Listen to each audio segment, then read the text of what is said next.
Hello students, इस lecture में हम एनवायरमेंटल एजुकेशन, उसकी ऑब्जेक्टिव, उसकी नीड और उसकी इम्पोर्टेंस के बारे में बात करेंगे। तो चलिए स्टार्ट करते हैं। एनवायरमेंटल एजुकेशन, सबसे पहले ये समझते हैं what do you understand by environmental education. Environmental education दो वर्ड से मिलकर बना है, एनवायरमेंटल और एजुकेशन। देखिए, एजुकेशन, एजुकेट होना और लिटरेट होना दो अलग अलग चीजें हैं, ठीक है। The person who can read and write is called literate. जो व्यक्ति पढ़ लिख सकता है, सिग्नेचर कर सकता है, उसको आप लिटरेट पीपल कहते हैं। लेकिन एजुकेट पीपल क्या होता है? Educate people is a kind of people who can think for the future, ठीक है, जिनका एक विजन डेवलप होता है। और वो विजन हमें कहाँ से आता है? वो हमें आता है एजुकेशन के थ्रू आता है, ठीक है। तो एजुकेशन क्या है? एजुकेशन हमें सोचने का तरीका बताती है कि हम किसी भी पर्टिकुलर चीज को कैसे बेहतर सोच सकते हैं, ठीक है। एक लेमैन और एक एजुकेट पर्सन में यही डिफरेंस होता है कि जो प्रॉज एंड कॉन्स हैं, जो फ्यूचरिस्टिक प्रोस्पेक्ट्स हैं, जो विजन है, वो एजुकेट पर्सन ही समझ सकता है कि आज की डेट में ये समस्या नहीं है, लेकिन आगे आने वाले 10 सालों में ये कितनी सीवियर हो जाएगी, ठीक है। तो ये चीज मैंने यहाँ से शुरू की कि लिटरेट होना और एजुकेट होना ये दोनों अलग अलग बातें हैं, ठीक है। द पर्सन जो सिंपल पढ़ लिख सकते हैं, सिग्नेचर कर सकते हैं, उनको हम लिटरेट कहते हैं।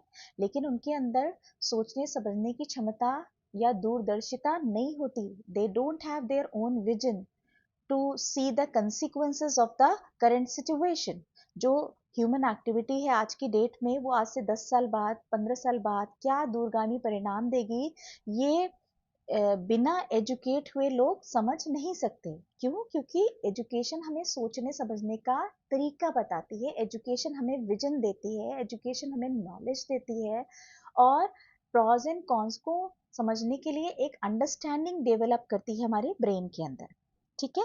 तो जब इंडिविजुअल जो है इन्वायरमेंटली एजुकेट होंगे, तब वो पूरी तरह से इस चीज़ को समझ पाएंगे कि ये जो एक्टिविटी हम इन्वायरमेंटल एक्टिविटी कर रहे हैं, जैसे कि ऑटोमोबाइल ज़्यादा चला रहे हैं, या हम बर्निंग ऑफ पैडी स्ट्रॉ कर रहे हैं, या हम ओपन डंप में आग लगा रहे हैं, तो इसके लॉन्ग टर्म में कंसिक्वेंस क्या होंगे, कितने खतरनाक होंगे, ये चीज़ हम तभी समझ सकते हैं जब हम एजुकेट हैं environmentally. This is what the basic need, basic concept and basic objective of the environmental education, ठीक है। चलिए स्टार्ट करते हैं। The objective of environmental education is to increase public awareness, spread knowledge among the people so that they will understand do's and don'ts of the uh, local actions, ठीक है। The objective of environmental education to develop the skill among the people so that they can resolve the local problems at their own level, to create or develop the positive attitude among the public so that they can volunteer themselves to resolve the environmental problems, and their positive attitude will make the active participation, ठीक है।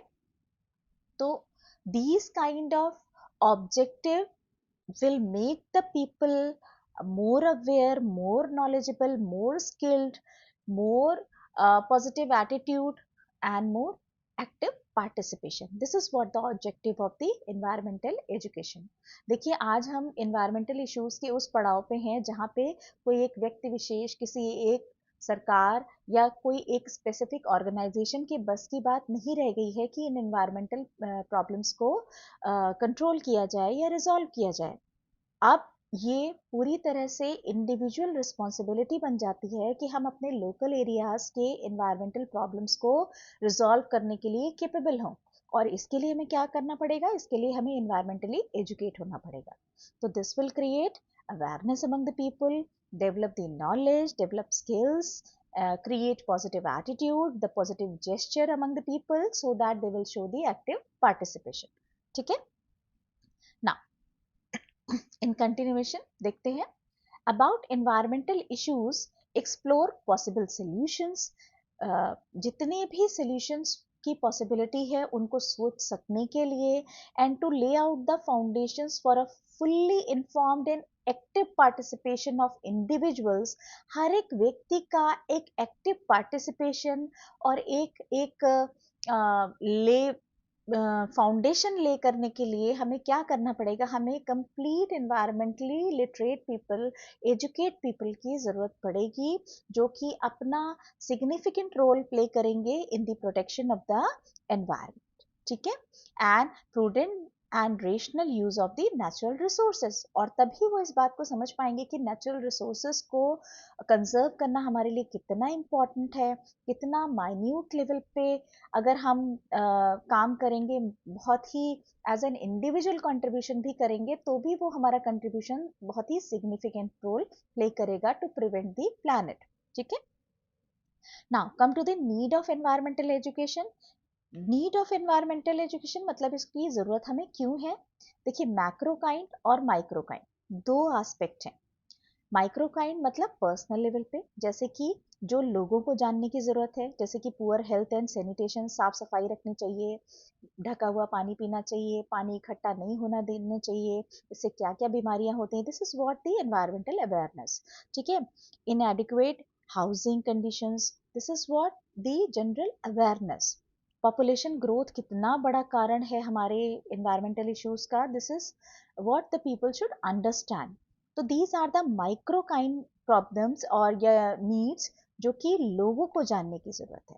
ठीक है, macro kind थोड़ा बड़े स्तर पर हम देख सकते हैं कि सॉइल इरोजन को कंट्रोल करने के लिए, एक्सटेंशन ऑफ वाइल्ड लाइफ या कह लीजिए बायोडाइवर्सिटी को मेंटेन रखने के लिए, डिफॉरेस्टेशन मीन्स जितना भी लैंड यूज है उसको हम फॉरेस्ट रिमूव करके उस पर मकान बना रहे हैं, इंडस्ट्री बना रहे हैं, उसको हम एग्रीकल्चर लैंड बना रहे हैं, लेकिन एक्चुअली हम कार्बन डाइऑक्साइड और ऑक्सीजन का लेवल डिफरेंट कर रहे हैं, हम वाटर साइकिल को इफेक्ट कर रहे हैं। This is what the kind of action what we are doing, और उसके लॉन्ग टर्म रिजल्ट्स क्या होंगे, this we need to understand. Okay, now lack of water is again is indispensable resource, जिसके बिना आप लाइफ संभव नहीं सोच सकते, लाइफ को इमेजिन भी नहीं कर सकते। तो ये वाटर कैसे रिटेंशन कैपेसिटी हम कैसे बढ़ाएंगे, कैसे हम वाटर टेबल मेंटेन करेंगे, एनर्जी क्राइसिस से हम कैसे जूझेंगे, और कैसे हम एनर्जी प्रोडक्शन के लिए रीन्यूएबल सोर्सेज ऑफ एनर्जी को यूज करेंगे, और वो कितना ज़रूरी है, this is what we will came to know through the environmental education। तो ये सारी चीज़ें बहुत ही बड़े लेवल पे रिक्वायर्ड हैं। नीड ऑफ एनवायरमेंटल एजुकेशन को अगर हम इन्हीं पॉइंट्स को जनरलाइज पॉइंट में पेन डाउन करना चाहें, to make people aware regarding the dos and don'ts of the environment, conservation of the natural resource will be the prime issue, conservation of biodiversity is another prime issue to maintain the ecosystem, ecology and food chain. The waste management should be significantly required to manage the waste. Okay, then understand the concept of sustainable lifestyle so that we will be able to use every natural resource sustainably only। ठीक है, thank you so much for watching। for more description आप notes prefer करें। ठीक है, thank you so much।